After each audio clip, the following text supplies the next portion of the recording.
శ్రోతలందరికీ నమస్కారం అండి. తెలుగు కథలు బై లహరి ఛానల్కి స్వాగతం. నీరు, ఇంకా తెల్లారలేదా నీకు? లేచి చదువుకో, వంటింట్లో నుంచి అరుస్తోంది సుమిత్ర. బెడ్రూంలో డబుల్ కాట్ మీద సుషుప్తికి చేతనావస్థకి మధ్యనున్న నీరజకి తల్లి అరుపులు లీలగా వినిపిస్తున్నాయి. లేవాలని ప్రయత్నించింది, కాని నిద్ర బరువుతో కనురెప్పలు మూసుకుపోతున్నాయి. 5ంటికి లేస్తానన్నావు, ఇప్పుడు చూడు టైం ఎంతైందో, నీరజని పట్టి కుదుపుతూ అన్నది సుమిత్ర. గంట కొట్టినట్టు వినిపించిన తల్లి అరుపునకు నిద్రమత్తు వదిలిపోయింది నీరజకి. బద్ధకంగానే బ్రష్ చేసుకుని చదువుకోవడానికి ఉపక్రమించింది నీరజ. ఆ రోజు ఫిజిక్స్ మేడం టెస్ట్ పెడతానన్నారు. అన్నీ వచ్చిన లెసన్సే అయినా మళ్లీ తీసి చదవడం మొదలుపెట్టింది. ఏం పిల్లలో ఏమో, నిద్ర లేచాక దుప్పటి కూడా మడత వెయ్యరు. అన్నీ అమ్మే చూసుకుంటుందిలే అనే ధీమా. ఎంత చదువుకుంటే మాత్రం ఏం లాభం? తల్లికి ఆ మాత్రం సాయం చెయ్యాలనే జ్ఞానం లేనప్పుడు?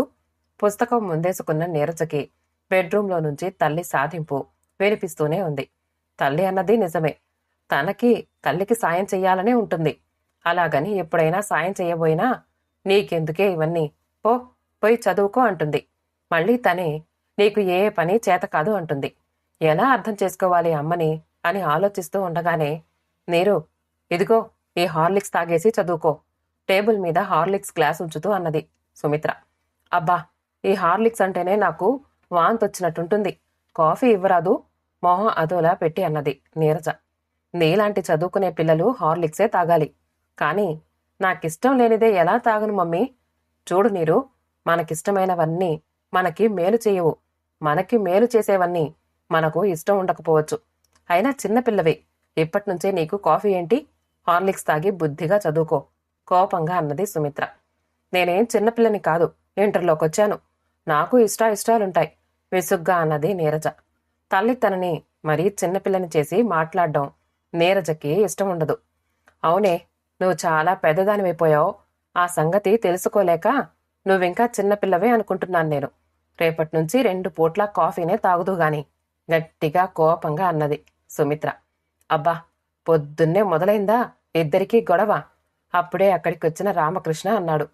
చూడు డాడీ, మమ్మీ అన్నీ తను చెప్పినట్టే వినాలంటుంది, తండ్రి వంక చూస్తూ కంప్లైంట్ చేస్తున్నట్టుగా అన్నది నీరజ. సర్లే, రోలొచ్చి మధ్యలతో మొరపెట్టుకునిందట. అయినా మమ్మీతో గొడవ పడడం మనకస్సలు మంచిది కాదు నీరు. కనుక నువ్వు హాయిగా హార్లిక్స్ తాగేసి బుద్ధిగా చదువుకో, తెలిసిందా? కూతురికి హితబోధ చేసి రుసరుసలాడుతున్న భార్య వంక చూసి నవ్వుతూ, సుమి, నాకు 1 కప్పు అమృతం కావాలిరా అన్నాడు. అమృతమా? అదెలా చేస్తారు డాడీ అన్నది చిన్న కూతురు రమ్య. అంటే మీ మమ్మీ చేత్తో కలిపే కాఫీ అమృతంలా ఉంటుందని అర్థం అన్నాడు రామకృష్ణ. కాఫీ కోసం అంతలా కాకా పట్టక్కర్లేదు, కలిపిస్తానుండండి, వంటింట్లోకి దారి తీస్తూ అన్నది సుమిత్ర. ఏమిటోయ్, పొగిడినా కోపమేనా? అందమైన నీ ముఖానికి చిరునవ్వు ఆభరణం తగిలించి చూడు, నీ అందం మా ఆనందం రెట్టింపవుతుంది, భార్య వెనకాలే వంటింట్లోకి వస్తూ అన్నాడు రామకృష్ణ. నా మొహానికి చిరునవ్వు ఒక్కటే తక్కువ, నిరాశగా అంటున్న భార్య భుజం చుట్టూ చేతులేసి దగ్గరగా తీసుకున్నాడు రామకృష్ణ. నీ బాధ ఏమిటో నాకు చెప్పరా ప్లీజ్, ఎందుకలా ఎప్పుడు విసుగ్గా టెన్షన్గా ఉన్నట్టుంటావు అనునయంగా అన్నాడు.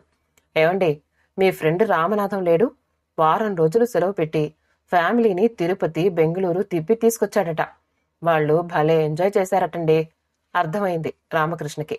అయితే మనము వెళ్ళాలంటావు? సుమిత్ర ఆశగా చూసింది భర్త వంక. నువ్వు చెప్పినట్టు ఏటైనా తిరిగొస్తే హాయిగానే ఉంటుంది, కానీ నాకిప్పుడు సెలవు దొరకడం చాలా కష్టం. పోనీ నా సంగతి ఎలా ఉన్నా పిల్లలకి పరీక్షలు దగ్గర పడుతున్నాయి. ఇలాంటప్పుడు ఇల్లు కదలడం భావ్యమా చెప్పు? నచ్చజెప్పబోయాడు రామకృష్ణ. అనుకున్నాను మీరిలా అంటారని. మీకెప్పుడూ సెలవు దొరకదు. అక్కడికి మీరొక్కరేనా సిన్సియర్గా పనిచేస్తున్నది? మీ ఫ్రెండ్ రామనాథానికి సెలవెలా దొరికింది? వాళ్ళ అమ్మాయి మాత్రం మన అమ్మాయి క్లాస్మేటే కదా. అంత డబ్బు ఖర్చు చేసి తిరిగి రావడం మీకిష్టం లేదని చెప్పండి, మిమ్మల్ని ఇంకెప్పుడు అడగను. రామకృష్ణ నిట్టూర్చాడు. సుమి, ఏం చెప్పను? ఆ రామనాథం ప్రతి ఏడు తిరుపతి వెళ్తాడు, అందరికీ లడ్డూ ప్రసాదం పంచుతాడు, అందరితో మంచిగా ఉన్నట్టే కనిపిస్తాడు. నీకు తెలియని విషయం ఏమిటో తెలుసా? బాగా లంచాలు తీసుకుంటాడు. సెలవు కోసమని వాళ్ళకి సీరియస్గా ఉందని ఆఫీస్కి దొంగ టెలిగ్రాములు తెప్పించుకుంటాడు. నాకు అలా అబద్ధాలు చెప్పి సెలవు పెట్టడం చేత కాదు. మరి ఇంకా వాళ్ళ అమ్మాయి చదువు ఎలా ఉంటుందో మన అమ్మాయిని అడుగు. డాడీ చెప్పింది నిజమే మమ్మీ. రామనాథం అంకుల్ వాళ్ళ అమ్మాయి చాలా డల్ క్యాండిడేట్. చదువు కన్నా ఫ్యాషన్స్, సినిమాలు అంటే ఎక్కువ ఇంట్రెస్ట్ దానికి అన్నది అక్కడికొచ్చిన నీరజ. చాలే, పిల్లికి ఎలక సాక్ష్యం అన్నట్టు మీ డాడీకి వంత పాడడానికి వచ్చావు విసుక్కుంది సుమిత్ర. నేనేమీ మీ కబుర్లు వింటూ కూర్చోడానికి రాలేదు. నాకు జడయ్యి, టైం అయిపోతోంది అన్నది నీరజ. ఇంటర్లోకొచ్చావు, ఆ మాత్రం జడేసుకోవడం రాకపోతే ఎలా? నీ ఏడు పిల్లలు చూడు ఎన్ని పనులు చక్కబెడతారో. కూతుర్ని విసుక్కుంటూనే తలకి నూనె రాసి జడ వేసింది సుమిత్ర. మమ్మీ, స్నానానికి నీళ్లు పెట్టు. చిన్న కూతురు రమ్య కేకేసింది. వస్తున్నా తల్లి, తప్పుతుందా? కూతురికి బాత్రూంలో వేడి నీళ్లు పెట్టి వచ్చింది సుమిత్ర. చూశారా మీ చిన్న కూతురు 10th లోకొచ్చింది. స్టవ్ మీద నుండి నీళ్ల గిన్నె దింపడం చేత కాదు. ఆ వయసప్పుడు నేను వంట కూడా చేసేదాన్ని. నువ్వు అలవాటు చేసినదేగా మరి. వాళ్ల సంగతి వదిలే. పోనీ నా పనులు కూడా నన్ను చేసుకోనివ్వవు. మంచినీళ్ల గ్లాసు కూడా అందిస్తావు. ఇక నుంచైనా కనీసం మా పనులు మమ్మల్ని చేసుకోనివ్వు అన్నాడు రామకృష్ణ. బొద్దులేండి, మీకు పిల్లలకి చేసే పనిలో దొరికే తృప్తి ఇంక దేంట్లోనూ దొరకదు. ఎప్పుడో ప్రాణం విసిగినప్పుడు ఏదేదో అంటాను. కానీ మీరు పనులు చేస్తే నేను చూడలేను. నాకు తెలీదా సుమి నీ మనస్తత్వం? భార్య వంక ప్రేమగా చూస్తూ అన్నాడు రామకృష్ణ. మమ్మీ, లంచ్ బాక్స్ సర్దావా అంటూ వచ్చింది నీరజ. సర్దాను. ఇవాళ నీకిష్టమైన బిర్యానీ పెట్టాను లంచ్ బాక్స్లో చెప్పింది సుమిత్ర. పొద్దున్నే వంటింట్లో నుంచి కమ్మని వాసన వస్తున్నప్పుడే అనుకున్నాను నువ్వివాళ ఏదో స్పెషల్ చేస్తున్నావని అన్నది నీరజ. నీకిష్టమైనది చేస్తే కడుపు నిండా తింటావని. లేకపోతే సాయంత్రానికి నీరసం ముఖం వేసుకుని వస్తావు. మమ్మీ, ఫోన్ పెద్దమ్మ చేసింది, నిన్ను పిలుస్తోంది. హడావిడిగా వచ్చింది రమ్య. వస్తున్నా. పరుగులాంటి నడకతో వెళ్లి ఫోన్ కాల్ రిసీవ్ చేసుకుంది సుమిత్ర. ఓ 10 నిమిషాలు మాట్లాడిన తర్వాత వెలిగిపోతున్న మొహంతో వచ్చింది సుమిత్ర. ఏమిటి సుమి, అంత హ్యాపీగా ఉన్నావు? భర్త ప్రశ్న పూర్తి కాకుండానే, ఏవండి, మా అక్కయ్య కూతురికి పెళ్లి కుదిరిందట. ఇంకో 4 రోజుల్లో ఎంగేజ్మెంట్ ఫంక్షన్ అట. మనందర్నీ ఫంక్షన్కి తప్పకుండా రమ్మందండి మా అక్కయ్య. భర్త వంకే ఆశగా చూస్తూ అన్నది సుమిత్ర. ఈసారికి వీలు కాదని చెప్పే. కొద్దిగా సీరియస్నెస్ తెచ్చిపెట్టుకున్న ముఖంతో అన్నాడు రామకృష్ణ.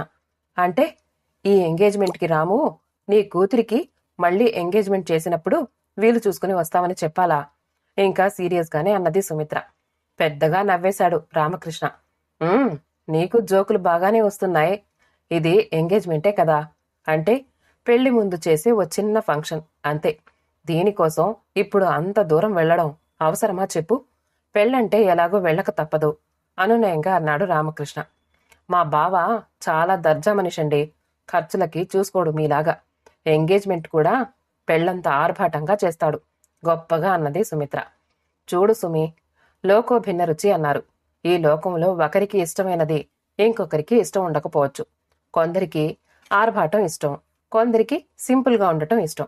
ఎవరి పద్ధతి వారికి సరైనదిగా కనిపించొచ్చు. కానీ ఒకరితో ఒకరిని కంపేర్ చేయడం తప్పు.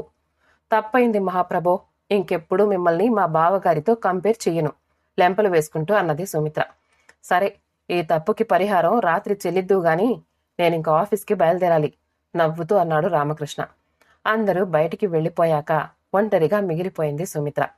అక్కయ్య కూతురి ప్రధానం కార్యక్రమానికి ఎలాగైనా వెళ్ళాలి అనిపిస్తోంది సుమిత్రకి. భర్తకి, పిల్లలకి వీలు కాకపోతే తనొక్కరితైనా వెళ్లి రావాలని నిశ్చయించుకుంది. ఆ రాత్రి భర్త దగ్గర ప్రయాణం ప్రస్తావన తెచ్చింది. కాని అతడు సుముఖత చూపకపోవడంతో నిరాశపడింది సుమిత్ర. సుమి, భోజనం వడ్డిస్తున్న భార్యని పిలిచాడు రామకృష్ణ. నా మీద కోపం వచ్చింది కదూ, మాట్లాడడం మానేశావు? కోపం తెచ్చుకుని నేను మాత్రం చేయగలిగిందేముంది ముభావంగా అన్నది సుమిత్ర. అలా నిరాశగా మాట్లాడకు సుమి. నేను చెప్పేది విను. నాకు పిల్లలకి ఇప్పుడు కుదరదని నీకొక్కర్తికి హైదరాబాద్కి టికెట్ రిజర్వ్ చేయించాను. ఆశ్చర్యంగా, ఆనందంగా చూసింది సుమిత్ర. నమ్మలేవా సుమి? హ్యాంగర్కున్న నా షర్ట్ జేబులో చూడు. ఓ 4 రోజుల పాటు మేమెలాగో తంటాలు పడతాంలే.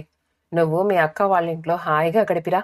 నీకు కూడా ఈ రొటీన్ నుంచి రిలాక్సింగ్గా ఉంటుంది అంటున్న భర్త మాటలకి సుమిత్ర మనసు ఆనందంతో పొంగిపోయింది.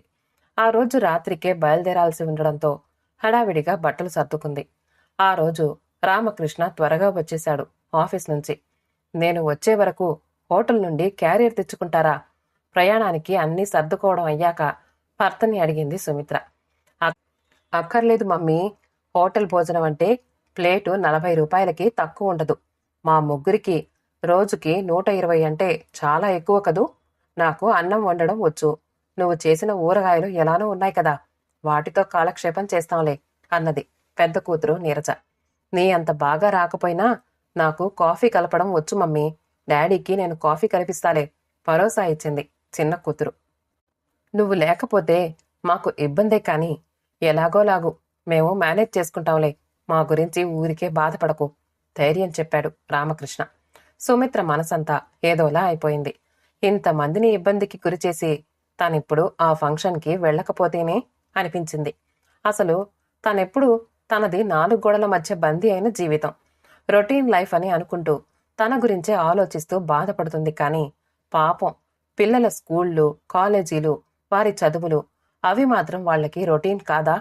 ఇప్పటి చదువులకి పిల్లలు ఎంతగా నలిగిపోతున్నారు పాపం. వారి సమస్యలు వారికి ఉండవా?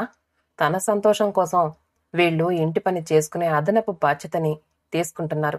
కానీ తను రిలాక్స్ అవ్వాలి అంటూ తల్లిగా, భార్యగా తన బాధ్యత నుండి దూరంగా వెళ్ళాలి అనుకుంటోంది. ఇలా ఆలోచించాక సుమిత్రకి ఫంక్షన్కి వెళ్ళాలి అనిపించలేదు. ఏవండి, టికెట్ క్యాన్సిల్ చేయండి భర్తతో అన్నది. ఏమైంది సుమి? భార్య ఆలోచనని అర్థం చేసుకుని అడిగాడు రామకృష్ణ. మీ అందరి వదిలేసి నేను వెళ్ళలేనంతే. ఈ బాధ్యతలు కనిపించని సంఖ్యలండి. వీటిని తెంచుకుని నేను వెళ్ళలేను అన్నది సుమిత్ర. తన కుటుంబం సుఖ సంతోషాల కోసం తన ఇష్టాయిష్టాలని, సంతోషాలని త్యాగం చేయడమే ఇల్లాలి గొప్పతనమేమో అనిపించింది రామకృష్ణకి. శుభం. కథ సమాప్తమండి. కథ నచ్చితే లైక్ చేయండి, షేర్ చేయండి, కామెంట్ చేయండి. మా ఛానల్ తెలుగు కథలు బై లహరిని సబ్స్క్రైబ్ చేసుకోండి. ఆల్ అనే బెల్ బటన్ని నొక్కండి. మళ్ళీ కలుద్దాం ఇంకో మంచి కథతో.